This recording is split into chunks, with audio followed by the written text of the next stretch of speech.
On the screen right now, what you have, for those of you who are able to see, is one of my favorite go-to speakers, and this is my little Satechi Bluetooth speaker. And I love this thing because it literally fits in the palm of my hand. For those of you who can see it, it's just sitting there like in the palm of my hand. And it's like a square object with kind of a curved top. And we think it looks like a turtle. And it kind of does. It's got 4 little legs.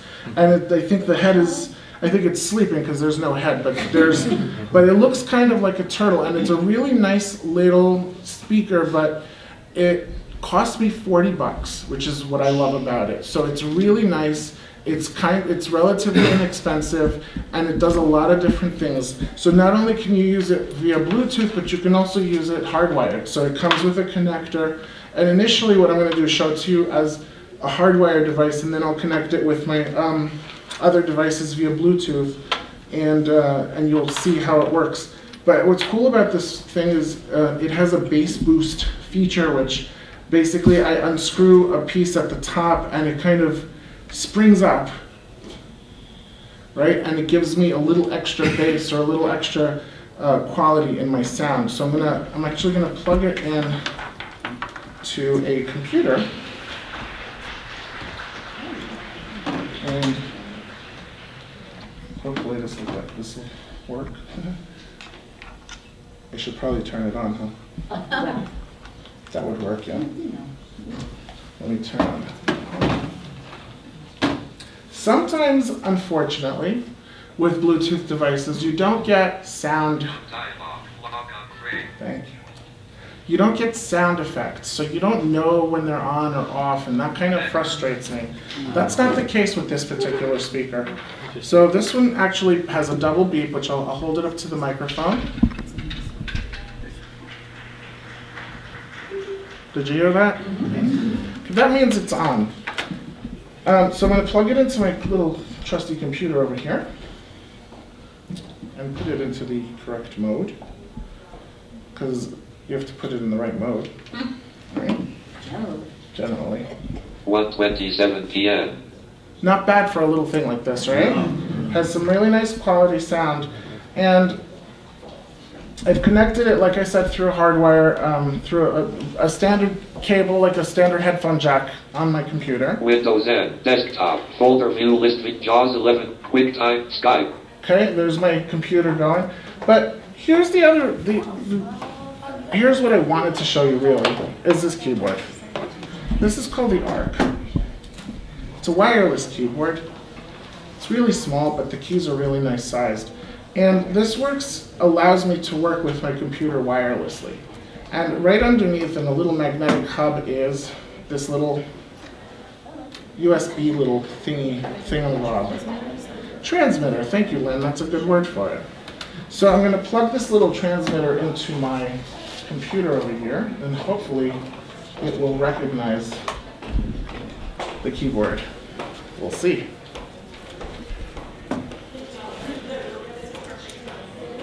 Okay.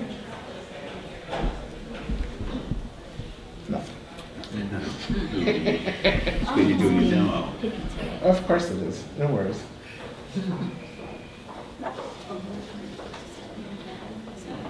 I broke it, Lynn. I'm sorry. Oh. No, I'm kidding. Probably would do that. No. It's transmitter takes the power off the computer. Yeah. Yeah. So it's connected. Folder view list, Skype, 10 of 21. Menu, search box. Okay, I'm actually Is escape, leaving. controlling my computer now through this keyboard. So I'm going to go to my desktop. Windows N, desktop, folder view list. Calculator, BIOS, Rehab History Core, JAWS 11. iTunes, JAWS 11.i, Internet Explorer. Internet Explorer. Enter. I'm controlling all this wirelessly. I'm going to actually Internet Explorer. walk out of the room. And I'm going to play some stuff. Internet Explorer.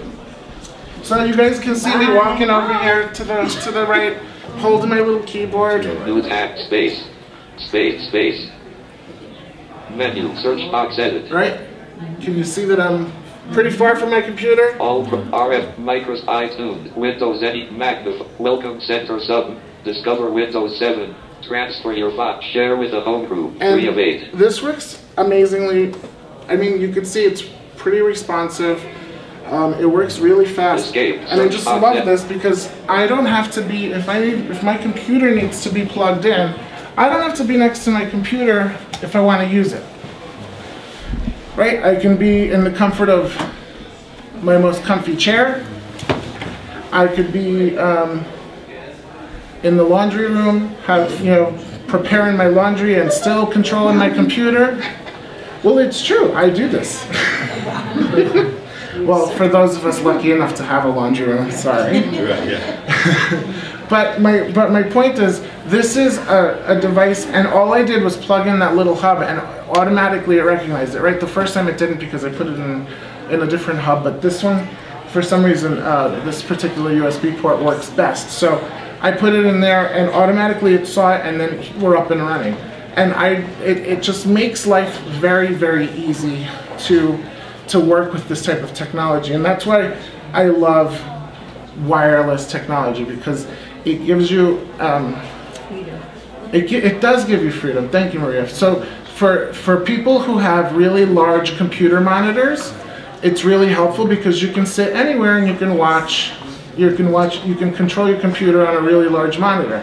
For those of us who are using speech, we don't have to sit in front of our computer. So why should we be tethered to our monitor and to our computer if we don't actually ever have to see anything, right? So this gives me access from far away, and I love it. Excuse me, Gus. Yes. Could we close the door a little bit? Yes, that'll do A it. little better? Thank you so much. Yes. I don't know if you were doing it for the air stuff. No, I didn't have any. No, it's fine. Thank you. Thank you, Bob. Escape. Moving menus. Start button. Okay, we're gonna Escape. just gonna move on. Thank you so much. I'll talk from the outside. So I'm going to unplug this. One really great thing about this particular keyboard is on the bottom it has a little opening where I can just put my little hub, and it's magnetized, so it just kind of automatically captures it and it keeps it there in place. So it's kind of a self-contained little packaging. And the computer I was using, as you may have heard, was a Windows 7 machine.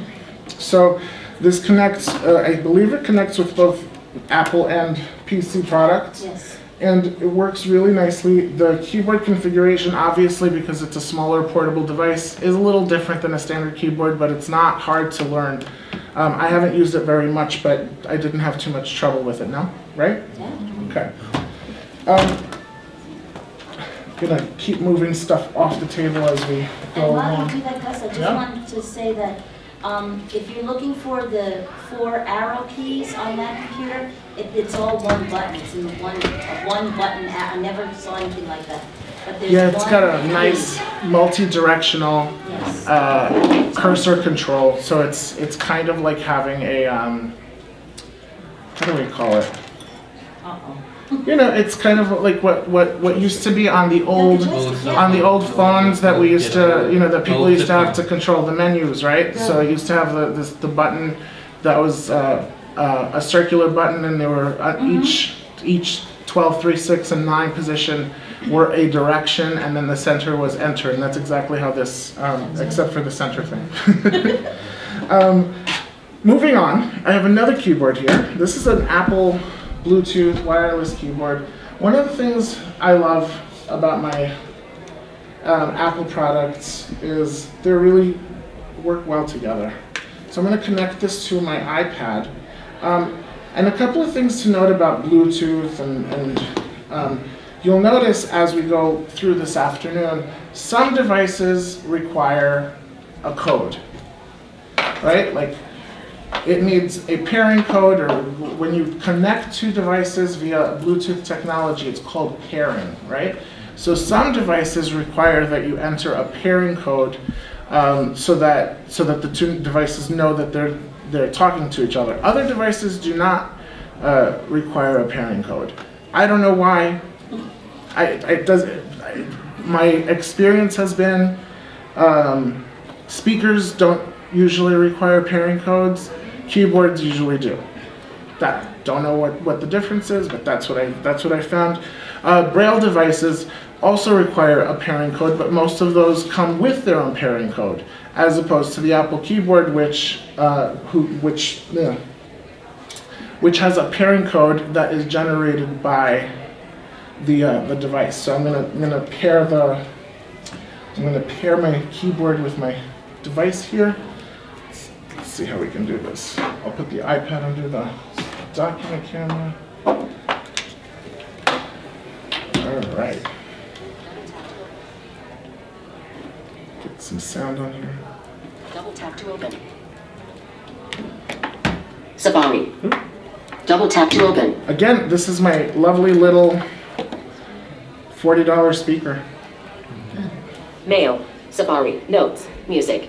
Okay. Double tap to open. And I'm gonna go to my settings. FaceTime. Settings. One new icon. Settings. Settings. Airplane mode. Selected. Rows 1 to 17 of 20. Bottom left corner. iCloud. Button. iCloud. Selected. Picture frame. Selected. General. Bluetooth. On. I'm going to go to my Bluetooth screen. Settings. I should Bluetooth. probably On. turn the keyboard on. Double tap to toggle setting. So the keyboard is one of those devices that doesn't have any audible cues. It kind of irritates me, but there's really not much I can do about it. To take out the batteries every time. You could, I mean, in all honesty, once it's paired, if your keyboard is on, it does something to your device. If the keyboard is off, it does not do anything to your device. So you can tell that way, but initially sometimes it can be frustrating until you kind of acclimate to it, you know? So I'm going to look on my list of available Bluetooth devices on my iPad. Bluetooth. On. Devices. In progress. Apple wireless keyboard. Not paired. Okay. Button. Apple wireless keyboard not paired. So if I want to pair it, I'm going to double tap, and what it'll do is it'll give me a code to type into the keyboard. Apple wireless keyboard. Connecting. Alert. Apple wireless keyboard would like to pair with your iPad.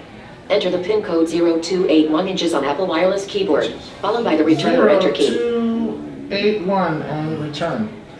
Settings. Apple wireless keyboard. Okay, great. Connected. Button. Connected. Now again, here I am. My keyboard is connected. I'm Settings. One new item. able to move, Photography. Game sent. Page 1. Doc. Notes. Safari. Mail. right? I'm doing all that from the keyboard. I can increase my volume,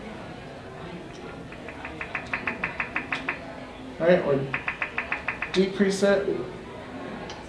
Oop, Double tap to open. there we go. Notes. Music. Page 1. Game sent. Photography. Settings. Fake news. Contacts. App Store. iTunes. YouTube. See if we have anything on here. Alert. Cannot connect to YouTube. Of course YouTube. Okay.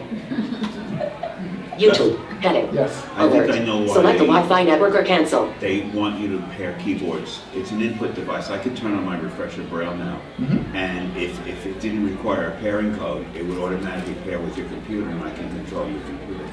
Well, the thing is, when you, I can get, you could, but I would have to. No, you'd have to Right. pair with it. You'd have to give it Oh, that's a permission good first. point. Yeah, that's a really good point. Yeah. Okay, thank you, Bob. So Bob made a really good point. The reason, or the alleged reason, which seems very valid, is that the keyboards and the braille input devices are input devices which control the device that they're being paired to. So, in order to not allow Bob to control my iPad from his seat, they put in a code so that we could do it. But if you notice, though, I had to go through steps on the device itself, right? So I can't necessarily so yes on some level and no on some level, right? Because you still have to move, you still have to manipulate the device itself to get to the appropriate screen to start the pairing process. Because it's not just something that's like, oh yeah, here I see a device and let's get going. It works a little bit more differently than that. But yes, absolutely.